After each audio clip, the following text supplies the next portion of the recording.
Report Nabi Bakhsh Solanki Sindh press club Ranipur Bhitai public secondary school Ranipur में first terminal इम्तिहान में पोजीशन हासिल कंदड़ शागिर्दनि खे एवॉर्ड विरहाइण जी तकरीब शानदार तरीक़े सां मुनक़िद। रिपोर्ट मूजिब रानीपुर में Bhittai public secondary school Ranipur में फर्स्ट टर्मिनल इम्तिहान में शानदार कारकर्दगी ॾेखारींदड़ शागिर्दनि जे हौसला अफ़ज़ाई लाइ एवॉर्ड विरहाइण जी तकरीब शानदार तरीक़े सां मुनक़िद कई वई। तकरीब जा महिमान ख़ास दरगाह हज़रत शाह अब्दुल लतीफ़ भिटाई रहमतुल्लाह जा सजादा नशीन ऐं शाह अब्दुल लतीफ़ भिटाई जे चेयरमैन लतीफ़ी जमात जो रूहानी पेशवा क़िबला सैयद वक़ार हुसैन शाह लतीफ़ी जो भाउ ऐं क़ाइम मक़ाम सजादा नशीन क़िबला सैयद मुस्तफ़ा हुसैन शाह लतीफ़ी हुआ। तकरीब दौरान सैयद मुस्तफ़ा हुसैन शाह लतीफ़ी शागिर्दनि में एवॉर्ड विरहाया ऐं पंहिंजे ख़िताब में लतीफ़ सरकार जे फ़िक्र ऐं फ़लसफ़े खे उजागर कंदे तालीम जी अहमियत ते ज़ोर ॾिनो। ख़ासि तौर ते न्याणियुनि जी तालीम खे वधाइण ते ज़ोर ॾींदे चयो त क़ौम जी तरक़ी तॾहिं ई मुमकिन आहे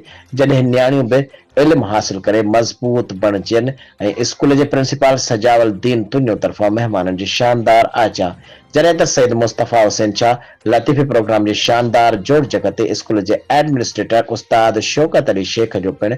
वाखाण कई ऐं तकरीब में फ़कीर साहब खान लतीफ़ी मोहम्मद कासिम सहतो उदास अली भेलार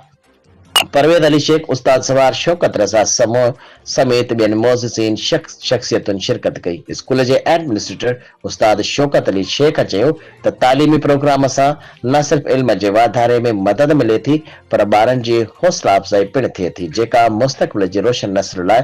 अहम क़दम आहे। आख़िर में दुआए ख़ैर हज़रत शाह अब्दुल लतीफ़ भिटाई रहमतुल्लाह जे क़ाइम मक़ाम सजादा नशीन क़िबला सैयद मुस्तफ़ा हुसैन शाह लतीफ़ी घुराई जंहिं में मुल्क ऐं क़ौम जी सलामती अमन ऐं इल्म जी रोशनी लाइ दुआ कई।